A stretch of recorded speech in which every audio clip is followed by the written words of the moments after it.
There's still families who are searching for loved ones. There are families who've lost everything, and it's going to be a difficult road ahead for them.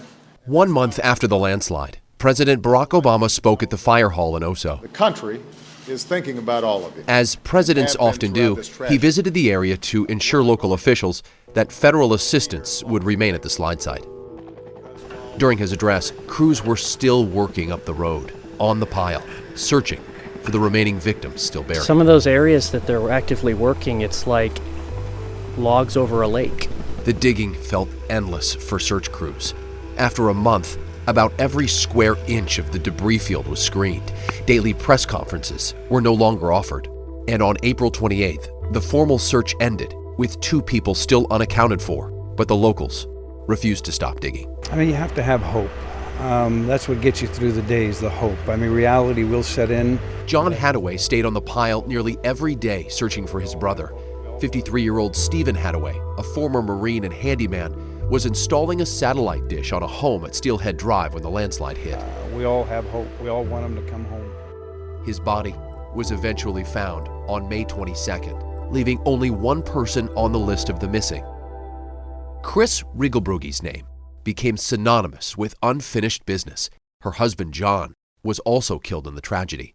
Darrington firefighters Jan and Jeff McClellan told us her name became a rallying cry for local searchers to forge on.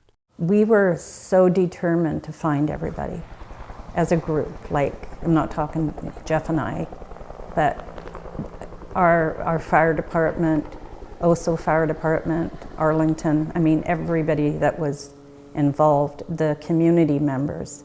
Exactly 4 months to the day after the landslide, crews finally discovered pieces of the Rigelbrugge family home buried in the debris, which led them to the garage buried under 18 feet of mud. You couldn't let yourself get tired because you had to keep going, because we were going to find everybody.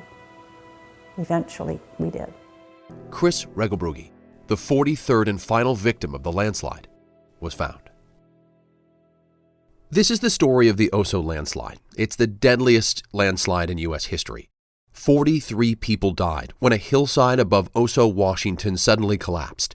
The event forever changed the lives of so many, including families who lost loved ones, first responders, rescuers, even journalists that covered the traumatic events day after day, like myself and many of my colleagues.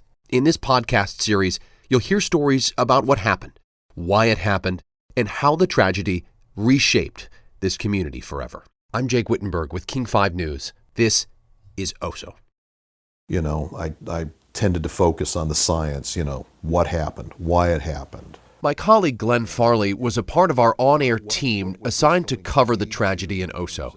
He was one of the first journalists to be allowed into the search area. Broken homes, people's stuff. I remember there was somebody's four-wheeler, ATV was just wrecked. Everything was wrecked. Everything was wet. And we had to be decontaminated. Glenn, a tough, hard-nosed journalist that all of us look up to, has covered a lot in his 40 years as a reporter. This has also been explained to us as being a very difficult and very slow process. And he still gets emotional about what he remembers. It was horrible. It was a horrible thing to see. And 10 years later, it's still there. They estimated the speed of all of that mud, because it was so saturated, that zoomed across the valley between about 60 and 70 miles per hour. I don't know how many times I was in there. And then things loosened up. And then at one point we actually went in there with the USGS team as they were doing samplings of the soil. It's now estimated around 270 million cubic feet of earth came crashing down on that Saturday morning. The concentration of rain in that one spot was particularly heavy. So what exactly caused the Oso landslide? We have a setup here of steep slopes with glacially deposited sediments. My colleague Erica Zucco spoke with David Montgomery. He's a professor of geomorphology at the University of Washington and was part of the geotechnical extreme event reconnaissance team asked to study the event. What was your kind of takeaway just seeing it? We got out to the site over Memorial Day weekend that year. which was months after the slide. And why do we wait that long with a mission like that? It was because recovery operations were ongoing, and you don't run out and do science in the middle of a recovery operation.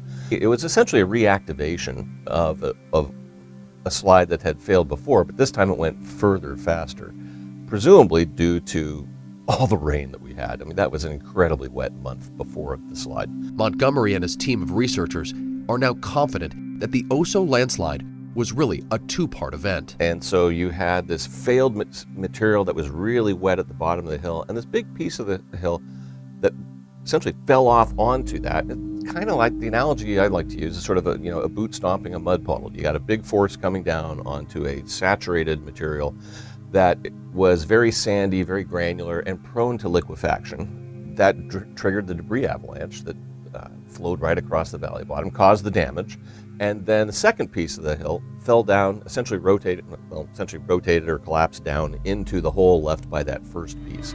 That boot stomping in a mud puddle effect caused a tidal wave of mud and debris to destroy everything in its path in a rotational pattern. In other words, Steelhead Haven and everything in it was churned onto itself and reorganized throughout the valley. I mean, the idea that we'd have big landslides in Western Washington, that's not a surprise.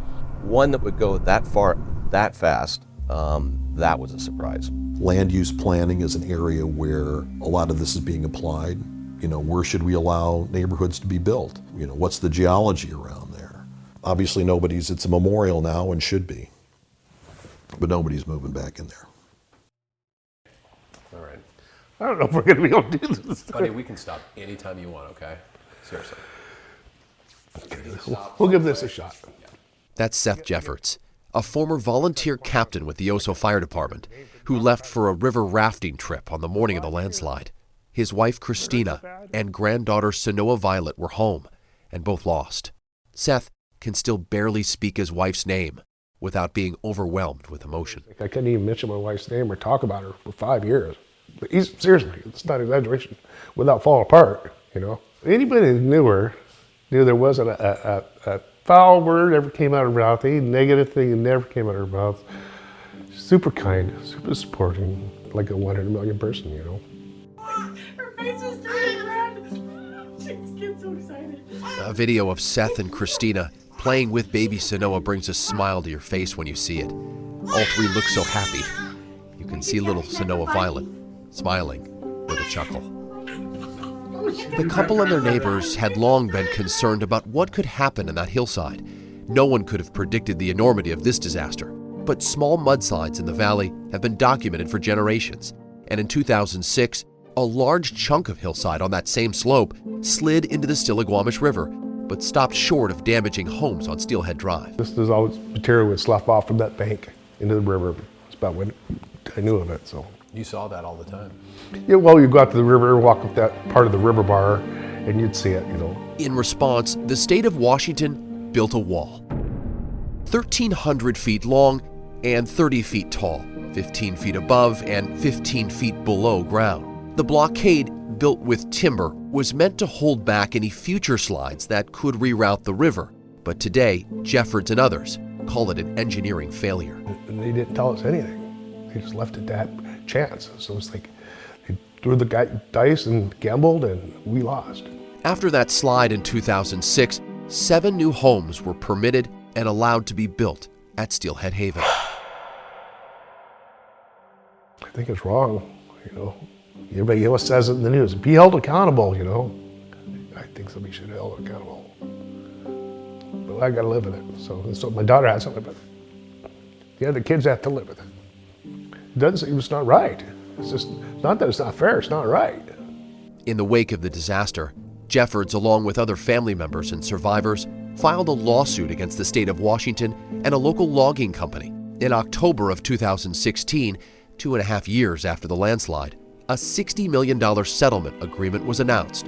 The lawsuit never went to trial, and today, no one has ever been held accountable for the Oso landslide. Today, Seth lives alone on a plot of land with a large grassy field at the base of the snow-capped peaks below Whitehorse Mountain. It's peaceful here. All right, tell me what are we looking at here? What we're looking at is we have a heart built into the field, and it's just... Seth mowed a giant heart in the grass. I saw away and said, I love you. I imagine this stays here forever.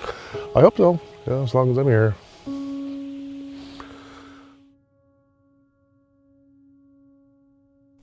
Up next, in our final episode of OSO, They came together and they pulled together. the valley is forever changed. I guess maybe it brought the people closer. 10 years later, how the people of Oso and Darrington refuse to be defined by the tragedy. A lot of times I don't want to talk about it. And the Oso Landslide Memorial is unveiled 10 years in the making. It means honor, it means love, to memorialize